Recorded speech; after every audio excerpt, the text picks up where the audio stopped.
Bonjour et bienvenue dans cette matinale actunautique.com, Fédération des industries nautiques, la FIN. Je reçois Olivier Racoupeau du cabinet d'architecture navale Béré Racoupeau pour nous présenter l'actualité de son cabinet. Olivier, bonjour. Bonjour. Alors sur cette fin d'année 2014, chez Béré Racoupeau, on n'a pas chômé puisqu'il y a des nouveautés, et notamment une grosse nouveauté avec l'Ipanema 58 chez Fountaine Pajot, mais également d'autres nouveautés du côté du groupe Grand Large Yachting avec l'Exploration 45 et l'Exploration 52. Donc beaucoup de travail. Parlez-nous tout d'abord de l'Ipanema 58 parce que celui-là, personne ne l'attendait en cette fin d'année 2014. Le chantier nous a vraiment demandé de concevoir un catamaran qui se situait à mi-chemin entre le Saba qui a été présenté à Cannes et puis le Victoria qui est un très gros bateau puisqu'il fait 67 pieds, un bateau qui reprenne un petit peu à la fois la conception et l'architecture du Saba et qui amène un pont supérieur, le Fly, comme sur le Victoria. Oui, c'est un petit Victoria en fait, avec cet immense Fly, 25 mètres carrés je crois. Alors, il y a un très grand Fly, effectivement, comme sur le Victoria. Poste de pilotage sur le Fly, un peu déporté sur la droite. Voilà, comme le Victoria. Mais néanmoins, l'architecture emprunte aussi beaucoup à ce qu'on a fait sur le Saba. C'est un bateau qui profite un petit peu des expériences de ces deux bateaux récents. C'est-à-dire, vous prenez quoi du Saba au niveau de l'architecture? Les dispositions des cabines, notamment l'architecture, toute l'architecture basse, la manière dont on vitre. On a travaillé également sur un espace de loisirs et de détente en avant du mât, comme le Saba. Il y a un petit peu des apports des deux projets, ce qui est normal. Hein. Le bateau vient après ces deux et en milieu d'un point de vue taille.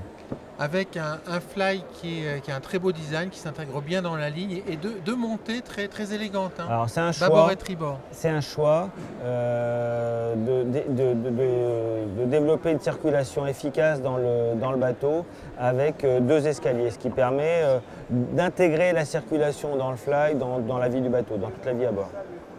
Gros projet.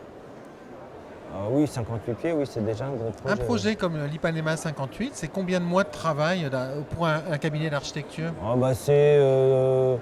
Traditionnellement, de toute façon, tous les projets de bateaux de série, on va dire, c'est entre 18 et 24 mois de travail, avec des équipes un peu diverses qui travaillent dessus, des gens qui travaillent sur la structure, d'autres sur le style extérieur, l'aménagement et la décoration intérieure, qui est vraiment un gros travail sur ces bateaux également.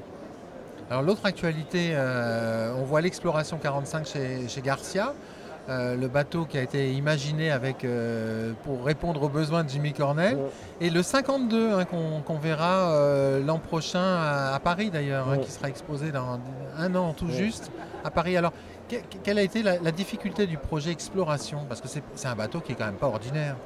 C'est un projet complètement atypique, c'est pour des gens qui veulent une navigation atypique, c'est un bateau qui est destiné à naviguer dans des eaux un petit peu plus difficiles, à la fois dans le Grand Nord, une volonté d'autonomie, de protection, mais néanmoins dans un confort tout à fait actuel. Il ne s'agit pas de faire un bateau rustique dans l'art de vivre.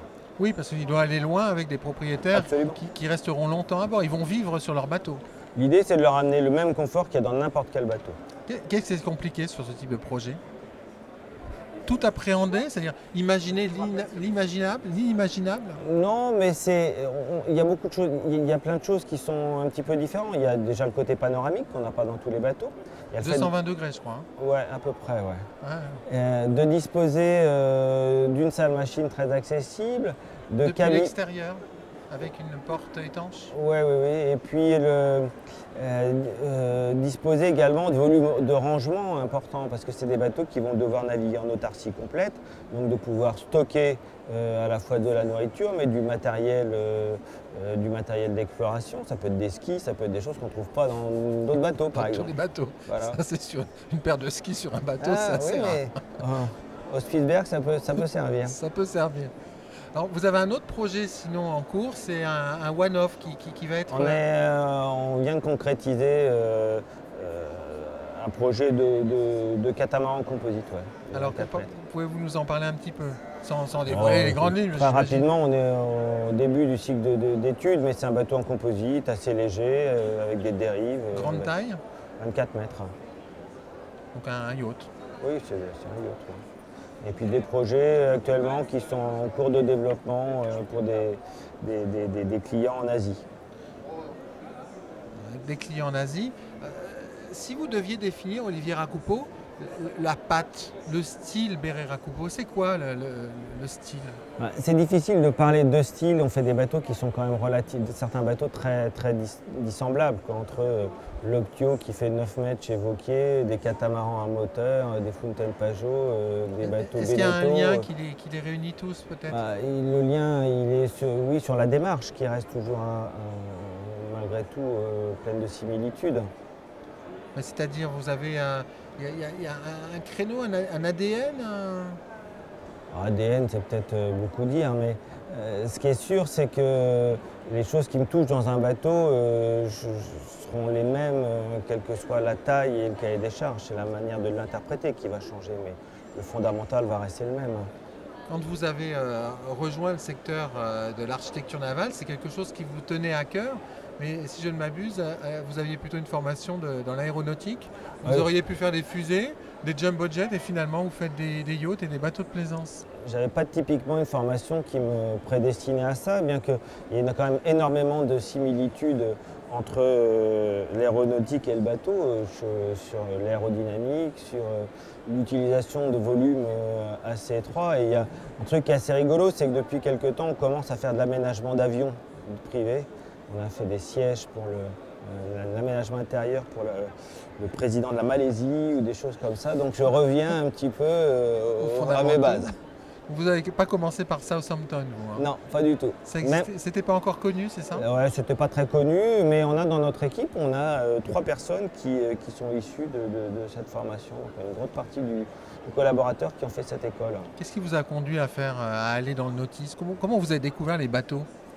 Par hasard, sur un plan d'eau, un copain qui avait un bateau. En mer? Non, sur un plan d'eau intérieur. J'ai commencé vraiment par la petite porte, j'ai trouvé ça complètement fabuleux, puis après ça s'est enchaîné, j'en ai fait de plus en plus, et puis jusqu'au point de vouloir en faire un métier quand j'avais 17 ans. Donc j'ai une formation technique qui se rapprochait selon moi de ça, et puis pas été un mauvais choix, puisque j'ai réussi à m'insérer dans la profession que je souhaitais embrasser. Pour vous, un bateau idéal, ce serait quoi? Votre bateau idéal? Un bateau qui puisse faire de la croisière avec un équipage très réduit, avec beaucoup d'autonomie et puis un petit peu de discrétion par rapport à l'environnement. Pour vous, un bateau, c'est quoi? C'est un lieu ou un moment? C'est très difficile à dire. C'est sûr qu'on va y chercher des instants, des moments de vie. C'est ce qu'on va chercher. Au final, c'est ce qu'on va chercher. C'est l'objectif, les moments. Après, le bateau, c'est le moyen d'arriver à tout ça, au plaisir de la glisse, au plaisir de la voile, qui pour moi est super important, et puis ce qu'on y vit humainement avec les gens, les endroits, les découvertes, c'est un peu un tout. En préparant cette émission, vous me disiez que pour vous, ce qui est important dans un bateau, c'est vous recherchez la simplicité. De manière évidente, oui. Vous n'aimez pas le compliqué? J'aime pas la complexité, j'aime pas les choses qui sont surfaites, qu'on rajoute, l'emballage, le décorum. Non, je pense qu'un bateau, il doit être sobre, il doit être efficace.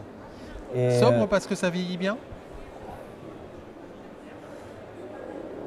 Je ne vois pas du tout la nécessité de faire des choses complexes et prétentieuses en mer. C'est pas l'endroit. C'est pas l'endroit. C'est la démarche un peu que vous avez avec le projet de méga yacht avec CNB, le méga yacht catamaran, qui est effectivement un yacht qui va se distinguer quand même sur le secteur. Oui, mais tout en essayant de rester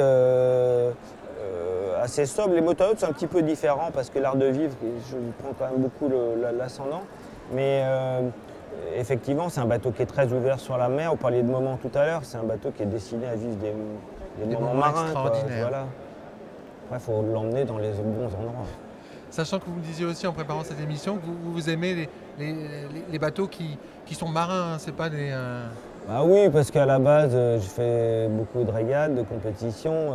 Voilà, c'est fait pour naviguer. Le plaisir de la voile, pour moi, est important. Vous êtes plutôt voileux? Ah bah, à la base, oui, vraiment. À la base. Vraiment. Vraiment. Et ça restera toujours. Ça va pas s'effacer de sitôt. Ça va pas s'effacer de sitôt. Merci beaucoup Olivier Racoupeau de ce moment passé ensemble. De rien. À bientôt. À bientôt. Quant à nous, je vous propose de nous retrouver très bientôt dans une prochaine matinale d'actunautique.com avec la FIN, la Fédération des industries nautiques.